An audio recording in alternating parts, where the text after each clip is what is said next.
येत्या 10 तारखेला 10 जून रोजी राष्ट्रवादी शरद पवार पक्षाचा वर्धापन दिन हा यशवंतराव चव्हाण प्रतिष्ठानमध्ये होतो आहे.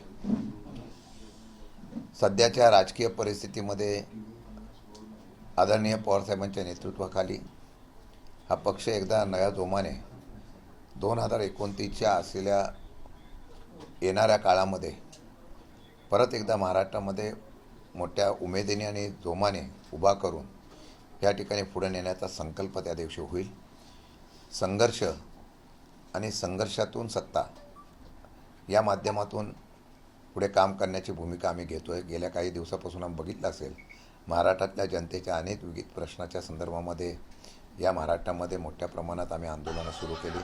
मग शेतकऱ्यांचा कांद्याचा प्रश्न असेल किंवा महागाईच्या प्रश्नासंदर्भात असेल, अगदी नाशिक, पुणे, त्याचबरोबर नवी मुंबई अशा वेगवेगळ्या ठिकाणी महाराष्ट्राच्या कानाकोपऱ्यात पक्षाच्या कार्यकर्त्यांनी केलेली आंदोलनं हे जनतेचा आवाज उठवण्याचा प्रयत्न होता. मुंबईमध्ये सुद्धा या येणाऱ्या काळामध्ये ही परिस्थिती बघून महाविकास आघाडीच्या माध्यमातून एकत्रितपणे आंदोलन करण्याची भूमिका, लाँग मार्च काढण्याची भूमिकासुद्धा या ठिकाणी घेतली जाईल. त्याचबरोबर आपण जर बघितलं असेल, मंत्रालयामध्ये सुद्धा जाऊन महिलावर होणारा अत्याचार, नीटच्या परीक्षेमध्ये केलेल्या मुलींनी आत्महत्या यावर आमच्या युवती कार्यकर्त्यांनी केलेलं आंदोलनसुद्धा हे मंत्रालयापर्यंत पोचलेलं आहे. भविष्यकाळामध्ये ज्यावेळेला आम्ही 10 जूनला नवीन संकल्पना घेऊन उभा राहू, तो आमच्या नेत्यांचा आदर्श असेल की ज्यांनी अनेक संकटाला आणि वादळाला मात करत परत एकदा पक्ष मोठ्याने उभा केला, जोमाने उभा केला. त्याच पद्धतीने येणाऱ्या काळामध्ये सुद्धा हा पक्ष तुम्हाला तेवढ्याच ताकदीने, आक्रमकतेने लोकांच्या प्रश्नासाठी उतरून यामध्ये लोकांमध्ये जनजागृती करून येणारा काळ ह्या पद्धतीने काम करण्याची भूमिका आम्ही येणाऱ्या काळात घेणार आहोत. आज राष्ट्रवादी काँग्रेस पार्टी मार्फत राज्यसभासाठी नामांकन अर्ज दाखल करण्यात आलाय. भुजबळांची एकंदरीत नाराजी, परंतु पटेलांचाच वर्चस्व पाहायला मिळाला. त्यांचे निकटवर्ती राजेंद्र जैन यांचा नामांकन अर्ज दाखल केला आहे. मला वाटतं पवारसाहेबांच्या बरोबर जेवढ्या लोकांनी काम केलं त्यांना पवारसाहेबांनी सत्ता मिळवून तर दिली, पण नाव पण मिळवून दिलं. आत्तासुद्धा पवारसाहेबांना भेटल्यानंतर बऱ्याच लोकांना फायदा होतो आहे, दिसून येतं आहे. मला वाटतं पवारसाहेबांना भेटल्यानंतर येणाऱ्या काळामध्ये काही लोक जर भेटली तर अजून त्यांचेसुद्धा फायदा होतील अशा प्रकारचं नवीन समीकरण दिसतं आहे. प्रफुल्ल पटेल साहेब आले, सुनील तटकरे साहेब पवारसाहेबांना भेटले आणि पक्षामध्ये त्यांच्या पक्षामध्ये त्यांचं महत्त्व वाढलं. ही किंवा पवारसाहेबच करू शकतात. सर, पण एकीकडे राजेंद्र जैन यांना उमेदवारी तर दिली, परंतु दुसरीकडे मात्र त्यांच्या पक्षामध्ये छगन भुजबळ मात्र थोडेसे काहीसे नाराज आहेत. त्यांनी आज माध्यमांशी बोलताना एक सूचक वक्तव्य केलं की मी कबड्डीचा खेळाडू आहे, मी काय बुद्धिबळातल्या पटातला खेळाडू नाही म्हणून. भुजबळ साहेब एक ज्येष्ठ नेते आहेत. मला वाटतं ते संघर्षातून उभे राहिलेले नेते आहेत आणि मला वाटतं की ते कधी अशा संघर्षाच्या मधून बाजूला जातील अशा प्रकारची त्यांची भूमिका नसते. पण आता शेवटी ते एकत्र बसलेलं आम्ही वाचलेलं आहे. एकत्र बसून त्यांनी निर्णय घेतलेला असेल. आता त्यांच्या बाबतीमधला निर्णय हा त्यांच्या पक्षश्रेष्ठीने किंवा त्यांच्या असलेल्या भाजपच्या श्रेष्ठींनी दिल्लीतून मंजुरी दिली नसेल तर मला वाटतं की त्या एका ओबीसी नेत्यावर तो अन्याय झाला का नाही झाला हा निर्णय आता त्यांनी घ्यायचा आहे. तटकरेंना जो न्याय लावला तो मला लावला नाही असं त्यांचं म्हणणं होतं की तटकरेंना वेगळा न्याय, मला वेगळा न्याय. हा पक्षांतर त्यांचा निर्णय आहे. मला वाटतं त्यावर मी भाष्य करणं गरजेचं नाही, पण मी एवढंच सांगितलं, ताकद असलेले नेते पवारसाहेबांच्यावर होते तेव्हा त्यांचं पवारसाहेबांनी नेहमी त्यांच्या असलेल्या अनुभवाचा, त्यांच्या ताकदीचा नेहमी मान सन्मान ठेवला होता. परवाच्या दिवशीसुद्धा ते भेटायला आले सगळे मंडळी, तेव्हासुद्धा पवारसाहेबांनी सांगितलं होतं की त्यांचा उपयोग मी राजकारणात कसा होईल याच्याकडे दक्षता घेतली होती. त्यातच बरंच सूचक वाक्य तर होती. मला वाटतं पवारसाहेबांसारखं दूरदृष्टी या माध्यमातून त्यांनी अनेक नेते उभे केले. ठीक आहे, सत्तेमध्ये काही लोक सोडून गेली जरी असली तरी मला वाटतं की पवारसाहेबांसारखा दूरदृष्टी नेता होता, त्याच्याबद्दल न्याय देण्याची भूमिका होती, त्याच्यामध्ये त्यांना अधिकार देण्याची भूमिका होती. ती आता का मिळत नाही हा विचार त्यांनी करावा. तुळजापूरमध्ये एक पार्टी पकडण्यात आलेली आहे. जवळपास 156 लोक त्यामध्ये होते, मात्र केवळ 78 जणांवरच ही कारवाई करण्यात आलेली आहे. बाकी 29 जणांची टेस्ट करण्यात आलेली आहे. एकीकडे ज्यावेळेस तुमच्या पक्षाचे महिला प्रदेशाध्यक्ष त्यांच्या पतीचा विषय आला होता त्यावेळेस 4 जण एकत्र सापडले असता त्याला रेव पार्टी ठरवण्यात आलं होतं. आता मात्र 156 जण आहेत, तरी देखील त्याला हाऊस पार्टी म्हणतात. नाही, सगळीकडे आबादी आबद आहे. आपण जर बघितलं असेल तर परवा मागच्या वेळेला काही घटना घडलेल्या आहेत, त्याच्याकडे मी गांभीर्याने लक्ष देतो इथं. जर आपण बघितलं तर दारूचे बळीमध्ये पुण्यामध्ये ज्या पद्धतीने घटना घडली त्याला पोलिसांचा आशीर्वाद होता. त्याचबरोबर रेव पार्टीला पोलिसांचा आशीर्वाद आहे. काही ठिकाणी ड्रग्सच्या बाबतीमध्ये ज्या काही घटना घडल्या ह्या महाराष्ट्रामध्ये घडत आहेत. इतक्या मुक्तपणाने ड्रग रॅकेट कार्यरत असतानासुद्धा हे पोलिसांना माहिती पडत नसेल. परंतु मला वाटतं की राजकीय वरदहस्त किंवा दुर्लक्षितपणा राहिला तर त्या ठिकाणी त्याचा परिणाम पाहायला मिळतो आहे. हळूहळू तरुण पिढी ही उद्ध्वस्त होते. याचं गांभीर्य सरकारला आहे का नाही याचीच मला खरी चिंता आहे. फक्त सरकार आता सत्तेमध्ये फक्त घोडेबाजार करण्यामध्ये व्यस्त आहे. आजही माझं म्हणणं आहे, आजच आपण पाऊल उचलली नाही तर परवाच्या काल झालेली परेलची घटना असेल, विक्रोळीची घटना असेल, ही गांभीर्याने घेणं गरजेचं आहे. राष्ट्रवादी काँग्रेस पक्ष, युवक संघटना असेल, विद्यार्थी संघटना ही भविष्यकाळामध्ये याच्यावर आवाज उठेल. जर जिथे जिथे अशा प्रकारचे रॅकेट, अशा प्रकारचं हे चालत असेल, ड्रग्सचा व्यापार चालत असेल, पोलीस यंत्रणा दुर्लक्ष करत असेल तर ते उद्ध्वस्त करण्याचं काम आता आमची पक्ष करेल. कारण तरुण पिढी बर्बाद होऊ नये याची काळजी आता सरकार घेणार नसेल तर आमचा पक्ष घेईल. दुसरी गोष्ट अशी आहे की तुम्ही मगाशी सांगितल्याप्रमाणे राजकारणासाठी एखाद्या पार्टीचा वापर करून 4 लोकांना रेव्ह पार्टी बनवली जाते. मग अशा पार्ट्या बऱ्याच ठिकाणी चालू असतात जिथं मुक्त असते, दारू मुक्त असते, वेगवेगळ्या प्रकारचं सेवन केलं जातं, त्याच्यावर पोलीस कारवाई करत नाही. जेव्हा कोणी तक्रार केली तरच कारवाई होते. एवढी जागरूकता असेल तर पोलीस यंत्रणा फेल होते काय याच्याबद्दलचा सुद्धा विचार हा निश्चितपणाने करणं गरजेचं आहे. मला वाटतं की ते सरकार करू न करू येणाऱ्या काळामध्ये आम्ही तो सुद्धा त्या ठिकाणी जाब विचारण्याचा प्रयत्न 100% करू. परवा संजय राऊत हे राज ठाकरेंना भेटून आले तेव्हा राज ठाकरे यांनी त्यांना असं म्हटल्याचं कळतंय, म्हणजे हे संजय राऊतांनी सांगितलेलं आहे की जोपर्यंत निवडणुका बॅलेटवर होत नाही तोपर्यंत निवडणुकांवर बहिष्कार टाकला गेला पाहिजे.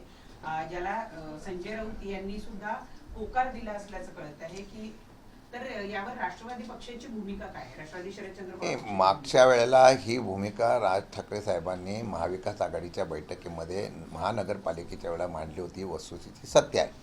परंतु सगळेच पक्ष आणि अपक्ष यांनी जर निर्णय घेतला तर तो दबाव राजकीय किंवा तो सामुदायिक दबाव होऊ शकतो. परंतु ज्यांच्यावर दबाव टाकायचा ती मंडळी आता या दबावाखाली वागतील का किंवा ते त्यांचे उमेद उभे करतील आणि लोकशाहीतून आम्ही निवडणुका घेतल्या अशा प्रकारचं चित्र निर्माण करतील आणि आपला रस्ता पूर्णपणे साफ करतील. 100% भाजप हा देशातला नारा परत एकदा या मशीनच्या माध्यमातून तर करतायच आहे. पण निवडणुकीवर बहिष्कार टाकल्यानंतर करतील का याच्यावर सखोल चर्चा होणं गरजेचं आहे. पण मला एकाच बाजूला असं वाटतं आहे की खरोखरच बॅलेटवर निवडणुका घ्यावा हे आम्ही म्हणत नाही. तर अमेरिकेतलं या IT क्षेत्रातलं तज्ज्ञ असलेलं आहे एका नामवंत अशा प्रकारच्या व्यक्तीने उल्लेख केलेला आहे. त्यांनी स्टेटमेंट दिलेले आहे की आता या बॅलेटवरच्या निवडणुका होणं गरजेचं आहे. EVM मशीन हॅक होऊ शकते. हे अमेरिकेचे त्यांचे मित्र पक्षातले जर आता कोणी मंत्री बोलत असतील आणि त्यातला तज्ज्ञ म्हणत असेल तर त्याची गांभीर्याने नक्कल घेतली पाहिजे. परंतु सरकार आता लोकांच्या हितासाठी काम करत नाही. त्यांना या निवडणुका कशी जिंकतो याचं एक तंत्र मिळाल्यामुळे ते याच्यावर मान्य करतील असं नाही. पण तो येणाऱ्या काळामध्ये लोकजागृती करून EVM मशीनच्या बाबतीमध्ये विरोध हा जर सक्रियतेने, आज इंडिया आघाडीची बैठक आहे, जर रस्त्यावर उतरून जर उभा केला तर मला वाटतं त्याबद्दल विचार केला जाईल. परंतु संयुक्तपणे हे देशभरामध्ये आंदोलन जर झालं तर लोकशाही टिकू शकते. आणि मला वाटतं नुसतं बहिष्कार टाकण्यापेक्षा आम्ही जसं मागच्या वेळेला आंदोलन केलं होतं तसं अख्ख्या देशभरामध्ये आता अशा प्रकारचं आंदोलन झालं तर 100% या सरकारला विचार करायला भाग पाडेल. कारण निवडणूक आयोगाच्या असलेल्या निर्णयाला कोर्टाने, सुप्रीम कोर्टाने अप्रूव्हल केल्या SIRच्या बाबतीमध्ये काय हरकती घेतल्या होत्या. म्हणजे त्याला सांगितलं की हे करण्याचा अधिकार निवडणूक आयोगाला आहे. निवडणूक आयोग सध्या कसं काम करतं आहे हे तुम्ही आम्ही बघतो आहे. मला वाटतं याला आता रस्त्यावर उतरून जनक्षोभ उभा केल्याशिवाय लोकशाही टिकणार नाही असं माझं वैयक्तिक मत आहे. सर, राष्ट्रवादी काँग्रेस अजित पवार यांच्या पक्षाचे बारामतीचे नगरसेवक आहेत किशोर म्हसाळ, त्यांचा एक ऑडिओ क्लिप सध्या सोशल मीडियावरती प्रचंड व्हायरल होत आहे. खरं तर अजित पवारांनी जे अशोक मासाळांवरती प्रेम केलं तेच अशोक मासाळ एका ऑडिओ क्लिपमध्ये अजित पवारांच्या संदर्भात खालची भाषा वापरतात. म्हणतात की अजितदादा मेले, तर त्याचा मला काही फरक पडत नाही, अशा पद्धतीचं त्यांचं वक्तव्य आहे. मला वाटतं की अजितदादांबद्दल सर्वांना आदर असणं गरजेचं आहे. काम करणारा नेता, तो गेल्यानंतर माणसांना त्यांचं महत्त्व कळलेलं आहे. मला असं वाटतं की एखाद्या कार्यकर्त्यांनी बोलण्याच्या नादामध्ये ज्याच्यामुळे आपण घडलो त्यांचा विसर पडणं गरजेचं नाही. ठीक आहे, स्थानिक पातळीवरच्या मुद्द्यामध्ये काही मतभेद असू शकतात, त्याचा मतभेदापर्यंत नेत्यांपर्यंत त्यांना नेणं योग्य नाही. म्हणून काही लोकांनी जपून असे शब्द वापरणं गरजेचं आहे. परंतु नियंत्रण चुकलं किंवा नियंत्रण सुटलं तर काय होतं हे हळूहळू मला वाटतं सामान्य असे नगरसेवक कार्यकर्ते जर बोलायला लागले तर त्याला पक्षाने मजबूतीने त्या ठिकाणी दखल घेणं गरजेचं आहे. सरकारनं मागच्या कॅबिनेटमध्ये जे निर्णय घेतला कर्जमाफीचा पुण्यश्लोक लोक आल्यावर 36,000 कोटीची तरतूद केली आहे, परंतु ज्या अटी शर्ती लावलेल्या आहेत त्यामुळं बऱ्यापैकी शेतकरी जे आहेत ते लाभार्थी होताना दिसत नाही. शेतकरी कर्जमाफीच्या बाबतीमध्ये सभागृहामध्ये दोन्ही सभागृहामध्ये विरोधी पक्ष म्हणून आम्ही प्रचंड प्रमाणात याचा आवाज उठवला. पैशाची तरतूद नव्हती म्हणून हे लांबवत चाललं होतं. लाडक्या बहिणीच्यामुळे लाडक्या भावाला पैसे मिळत नाही अशा प्रकारची चर्चा झाली होती. माझ्या माहितीप्रमाणे लाडक्या बहिणीच्या सुद्धा 85 लाख लाडक्या बहिणींचं जशी नावं रद्द केली. सरकारची ही घोषणा आहे, त्या घोषणेमध्ये त्यांनी ज्या अटी शर्ती केलेल्या आहेत की इतक्या जूनपर्यंत ज्यांनी पैसे भरलेले असतील त्या लोकांना 50,000 आणि त्याच्यानंतर बसणे त्याला 2 लाख. मला वाटतं की त्याचा कॅटेगरी बदलली पाहिजे. आम्ही सभागृहात पण सांगितलं होतं, कारण कोणताही सामान्य शेतकरी कर्ज बुडवतोय कोण? आता मगाशी तुम्ही बघितलं असेल 15 लाख कोटी या ठिकाणी देशामधले बुडवल्या आणि बुडलेत अशा प्रकारची चर्चा सध्या मीडियावर सर्व चालू आहे. मला वाटतं की मोठी लोक पैसे बुडवतात, ते कमी नाही बरोबर, ते कोट्यावधी रुपयामध्ये बुडवतात, देश लुटतायत ते आणि लगेच देश सोडून जात आहेत. आमचा शेतकरी कष्ट करतोय, जग आणि देशाला पोचतो, तो मात्र पोटाला चिमटा काढून कर्ज भरतो. जर तुम्हाला नियम निकष असेल तर सरसकट सगळ्यांना 2 लाख कर्ज द्यावं, जसं मागच्या वेळा आम्ही दिलं होतं 70,000 कोटी पवारसाहेबांच्या वेळा, तसं धाडस या सरकारने दाखवावं. पण सरकारच कर्जबाजी झाल्यामुळे हे नियम अटी शर्ती फार मोठ्या लावून जेवढी गाळता येईल आणि आम्ही कर्जमाफी दिली अशा प्रकारची घोषणा फक्त दाखवण्यापुरती करता येईल एवढं काम सध्या सरकारकडून चालू आहे. सध्या मुख्यमंत्री पदावरून बरीच रस्ते सुरू असल्याचं दिसतंय. बच्चू कडू बाहेर जाहीर भाषण करतायत आणि एकनाथ शिंदेच मुख्यमंत्री होतील अशा पद्धतीचे वक्तव्य करतायत. सेनेतून एकंदरीत सगळेच मंत्री आता हा सूर लावताना दिसत आहेत. कुठेतरी प्रमोशन व्हायला पाहिजे देवेंद्र फडणवीसांचं, मुख्यमंत्री एकनाथ शिंदे झालं पाहिजे अशा भावना व्यक्त करतात. नाही, महाराष्ट्राचा एखादा नेता देशाचा पंतप्रधान झाला तर आम्ही काही पक्ष बघणार नाही, पण त्यांना शुभेच्छा देऊ. परंतु ते करण्याचा अधिकार काय तुमच्या आमच्या हातामध्ये नाही किंवा कोणत्या पक्षाच्या एखाद्या आमदारा किंवा नेत्यामध्ये नाही, तो दिल्लीकडे आहे. पूर्वी आम्ही दिल्लीतून निर्णय घेत नव्हतो असं सांगितलं जायचं, हल्ली दिल्लीतून निर्णय होतात. कोणत्या उमेदवारांना कोणता उमेदवार उभा करायचा हे पण पक्षाला दिल्लीतून सांगितलं जातं. तसं दिल्लीतून निर्णय होणार आहे. इथं चर्चा गल्लीत करून काय फायदा नाही. दिल्लीचा काय निर्णय होईल त्याच्यावर अवलंबून आहे. आणि दिल्ली एखाद्या वेळेस स्पर्धेमध्ये माणूस आला की त्याला कसं बाजूला करतं हे आपण सर्वांनी बघितलं आहे. चर्चा तर होत राहतात. मला वाटतं की शेवटी त्यांचा निर्णय त्यांना काय घ्यायचा असतो तो त्यांनी घ्यावा आणि ते घेतील त्यावेळेला बघू. स्थानिक स्वराज्य उमेदवारीचा उल्लेख केला म्हणजे तुम्हाला म्हणायचं आहे का राष्ट्रवादी आता पक्ष दिल्लीतूनच चालवला जातोय? मी असं म्हणालो नाही. मी सगळे निर्णय दिल्लीतून होतात असं तुम्हीच सांगता म्हणून आम्हाला दिसून येतं आहे की हल्ली उमेदवार कोण द्यायचा कोण नाही द्यायचा हे सुद्धा दिल्लीतून होत आहे. काही लोकांना दिल्लीतून अभय फार दिसतंय असं येणाऱ्या काळामध्ये दिसून आलेलं आहे. म्हणजे पक्षाची कमांड जशी राष्ट्रवादीची कमांड आमची शरद पवार पक्षाकडे आहे तसं इतर पक्षाची कमांडसुद्धा दिल्लीतून नसावी. हल्ली आमच्याकडे पूर्वी दिल्लीतून निर्णय होतात आरोप व्हायचे, हल्ली दिल्लीतूनच निर्णय होता हे प्रत्यंतर महाराष्ट्राने परत पाहिलेलं आहे. तुम्ही दिल्लीचा उल्लेख करताय, इंटू ब्रॅकेट पटेल तटकरे म्हणायचं आहे का? नाही, असं मी उल्लेख केला नाही. तुम्ही काय समजता हा तुमच्यावर अवलंबून आहे. मी जनरल बोललेलो आहे. सर, एकीकडे विधान परिषदेच्या निवडणुका सगळ्या लागलेल्या आहेत, त्यातच महाविकास आघाडी सरेंडरच्या भूमिकेमध्ये आहे का? ज्या ज्या ठिकाणी बिनविरोध निवडणुका झाल्या त्या ठिकाणी महाविकास आघाडीने आपले उमेदवारी अर्ज मागे घेतला. पुणे विधान परिषदेच्या निवडणुकीमध्ये श्रीकांत पाटील यांची लढण्याची भूमिका होती, परंतु तुमच्या पक्ष नेतृत्वाने सांगितलं की उमेदवारी मागं घ्या म्हणून उमेदवारी मागं घेतली. ही पळपुटेपणाची भूमिका महाविकास आघाडीची काय? नाही, महाविकास आघाडीची निवडणूक लढवण्याच्या संदर्भातल्या आमच्या बैठका झाल्या. एक काँग्रेस भवनमध्ये झाली, एक शिवालयामध्ये झाली आणि त्यामध्ये महाविकास आघाडीने जिथे जिथे होईल तिथे तिथे निवडणुका कशा कोणी लढवायच्या याचं तंत्र आणि सूत्र पण ठरली होती. त्याप्रमाणे आम्ही निवडणुका लढवल्या.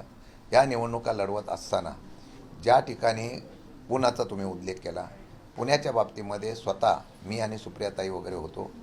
पुण्यातली काही लोकांना आम्ही बोलवलं जे महाविकास आघाडीचे नेते आहेत, पण ते पुण्याचे स्थानिक नेते आहेत.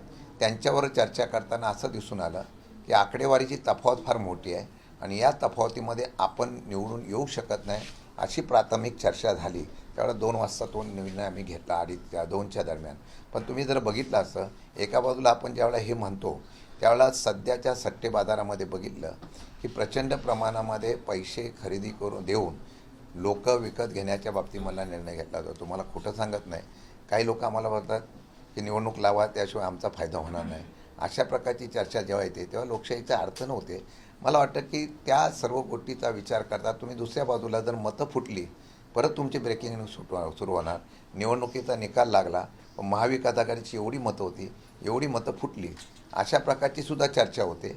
मला वाटतं की काही वेळेला निर्णय घेत असताना सर्व चर्चा करून मग आम्ही बाकीच्या ठिकाणी सगळीकडे लढवतो ना, काही ठिकाणी उमेदवारांना फोडलं गेलं. आता ते जर बघितल्यानंतर आता निवडणुका पुढच्या कशा जिंकायच्या, आता काही लोकांनी असं सांगितलं की लोकांमध्ये आपलेपणा करून मतं मिळवायचे असतात, ते मिळवण्याचं तंत्र तुम्हाला कळलं. तर मला वाटतं की निवडणुका सोपे असं काही लोकांनी म्हटलं. मला वाटतं हे तंत्र आम्हाला त्यांनी जर कळून दिलं तर आम्हीसुद्धा त्याचे आराखडे तसे निश्चित बांधू. पण माझं स्पष्ट म्हणणं आहे की हा जर साधारणतः कानोसा घेतला तर देशात, राज्यात आता फक्त अर्थकारण चालतं. स्थानिक स्वराज्य निवडणुकीच्या वेळेला असलेल्या सदस्यांना आमिष दाखवली गेली का, तर 100% दाखवली गेली. अगदी उमेदवारी मागे घेण्यापर्यंतची बोली झाल्या होत्या. ही वस्तुस्थिती आमच्याकडे सुद्धा आहे. मला वाटतं त्या ठिकाणी पुण्याला चर्चा करता निर्णय आम्ही तो घेतला. तो परिस्थितीचा ठाण्याला निर्णय घेतला. तो परिस्थितीमध्ये आपण निवडून येऊ शकत नाही हे लक्षात घेतल्यानंतर तो निर्णय घेतला. मग आम्ही सातारा, सांगली लढवतो आहे. अजून आमच्याकडे आलेल्या सीटमध्ये आम्ही लढवतो. काही ठिकाणी महाविकास आघाडीचे पण काही उमेदवार माघार घेतलेली आहे. ती परिस्थिती आपण बघितलेली आहे. पण जिथं होईल, खरं म्हटलं तर सगळीकडं संख्याबळ बघितलं तर त्यांचं जास्त आहे, ही वस्तुस्थिती आहे. पण तरीसुद्धा संख्याबळ नसतानासुद्धा आम्ही एकत्रितपणे जिथं लढतो आहे, परिणामाचा विचार न करता लढतो आहे. मला वाटतं की त्यामध्ये सुद्धा आम्ही लढत देण्याच्या बाबतीत मला निर्णय घेतलेला आहे, तो योग्य आहे. परंतु तुम्ही म्हणताय की फॉर्म उमेदवारी म्हणजे सगळी आकडेवारी बघून तुम्ही माघार घेतली, परंतु फॉर्म भरण्याच्या अगोदर ही आकडेवारी दिसली नाही का की उमेदवारी अर्ज दाखल झाल्यानंतरच ही आकडेवारी दिसते? आता पुण्याच्या बाबतीत खास करून गेलं तर संजय काकडे ज्यावेळेस शरद पवारांना भेटतात त्याच्यानंतर ही सगळी माघार होते. कुठेतरी पुन्हा मॅच फिक्सिंग आहे का या सगळ्या निवडणुकीत? अजिबात नाही. संजय काकडे पवारसाहेबांना भेटायला गेले, आशीर्वाद घ्यायला गेले. असे पवारसाहेबांना भेटणारे अनेक उमेदवार असतात, अनेक लोक असतात, भेटून जातात. हे पवारसाहेबांनी त्याला लगेच मान्यता दिली असं होत नसतं. ज्येष्ठ नेता महाराष्ट्रातला, देशातला आहे. कधी कधी त्यांना मदत केलेली असणार, त्यावेळेला त्यांनी आशीर्वाद घ्यायला आले. पवारसाहेबांनी आम्हाला कुठल्याही प्रकारची अशी सूचना केली नाही. पण मी ती बैठकीला होतो.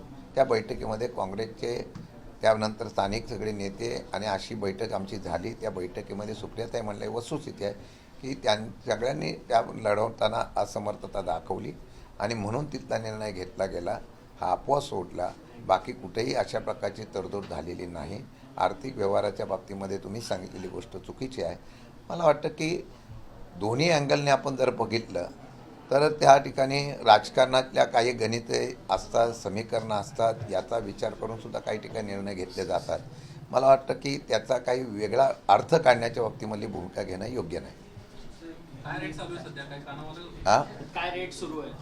रेट एका मताला किती मतदान, एका मताला किती सुरू आहे सध्या? आपण जर स्ट्रिंग ऑपरेशन केलं तर बरंच माहिती पडेल. काय रेट आहे तुमच्याकडे? काय आहे? मी आता जातो, नंतर तुम्हाला सांगतो किती भेटणार आहे. पण रेट चांगला आहे, हां, भाव वधारलाय, हो. भाव वधारलाय. निवडणुका हवा अशा सगळ्यांचीच इच्छा असते की निवडणुका तुम्ही लावाच, त्यापेक्षा आमचं महत्त्व कळणार नाही असं सत्तारूढ पक्षाचे सुद्धा सदस्य म्हणतात. जिथे बिनविरोध झाले त्यांचं काय मत? कदाचित त्यांना विचारा, बिनविरोध झाल्यावर त्यांना आनंद आहे का दुःख आहे. सर, एक हिंदी में बता दीजिए, बस बैठक जो है राष्ट्रवादी कांग्रेस पार्टी की कुछ दिनों में है, कब से और क्या तैयारी है उसके ऊपर?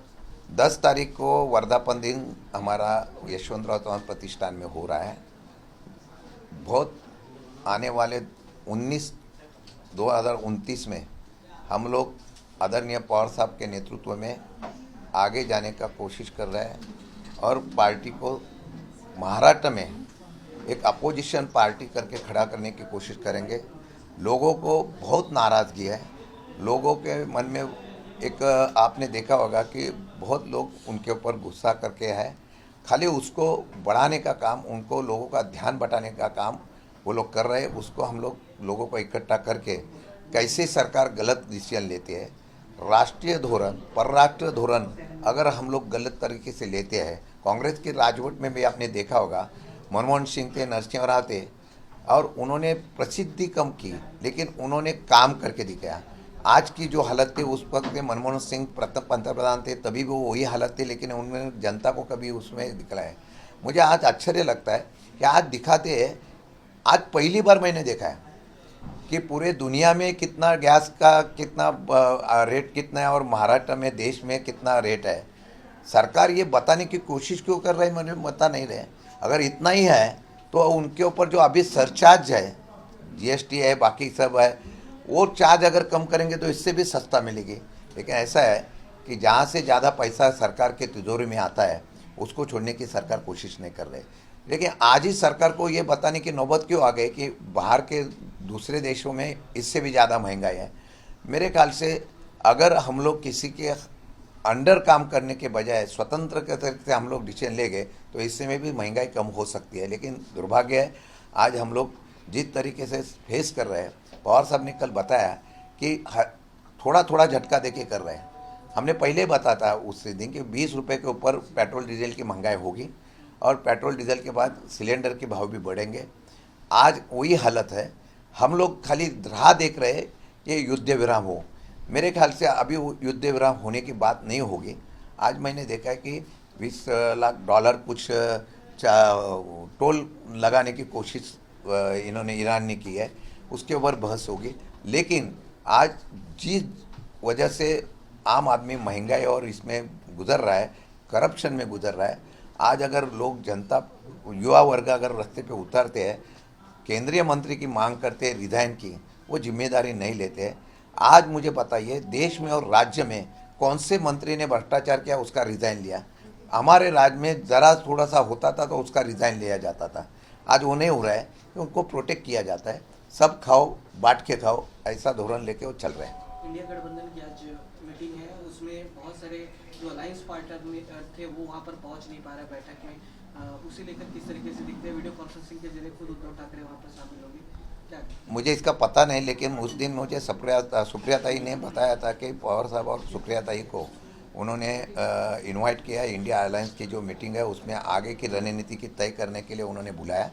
मेरे ख्याल से आज उनके साथ बात जो होगी वो उसमें आगे की रणनीति तय होगी, लेकिन कौन कौन उपस्थित नहीं हो मुझे पता नहीं। सर, जिस तरीके से ड्रग्स मामले को लेकर लगातार मामले बढ़ रहे हैं, वर्ली में हमने देखा है, यवतमाल में देखा, राष्ट्रवादी कांग्रेस पार्टी की क्या भूमिका है? देखो ये जो है युवा वर्ग को बर्बाद करने का जो ड्रग्स का रैकेट है वो अभी पूरे देश में तो चल रहा है, लेकिन महाराष्ट्र और मुंबई में उसकी बढ़ने की संभावना ज़्यादा हो रही है। अगर हमने देखा होगा कि कल जो घटना वर्ली और बाकी के जगह पे हो गई है, बहुत से युवा वर्ग उसमें कुछ लोग की डेथ भी हो गई है। मेरे ख्याल से सरकार उसको गंभीरता से लेना चाहिए और सरकार उसको गंभीरता से नहीं ले रही है, क्योंकि पुलिस को अब पता है किसके ऊपर कार्रवाई करनी चाहिए। उसके लिए पब हो गया सब जगह पे अगर कंट्रोल कानून लगाएंगे तो उसके ऊपर अभी कार्रवाई हो सकती है, लेकिन सरकार उसके ऊपर दुर्लक्ष कर रही है। हम आने वाले दिनों में 10 तारीख को ऐलान करेंगे या उसके बाद हम लोग युवा वर्ग जो हमारे युवा संगठन और विद्यार्थी संगठन मुंबई के हमारे पदाधिकारी हो गए, जहाँ जहाँ ऐसा अगर रैकेट चलता होगा हम लोग पुलिस को बताएंगे, सरकार को बताएंगे। वो अगर कार्रवाई नहीं करते तो हम लोग उधर जाके कार्रवाई करेंगे। सर, दिल्ली में खासकर क्योंकि इंडिया अलायंस की बैठक चल रही है तो एक होर्डिंग जो लगी है जैसे रोड पे, वहाँ पे ये होर्डिंग लगी कि राहुल गांधी में कंसिस्टेंसी की कमी है और शरद पवार जी को कोट करते हुए वो होर्डिंग लगाई गई है। बैठक के समय में इस तरीके से होर्डिंग लगाना इस तरह की साजिश देखते हैं या पूरी बैठक को डिरेल करने की कोशिश है? ये कौन ने किसने लगाया बोर्ड?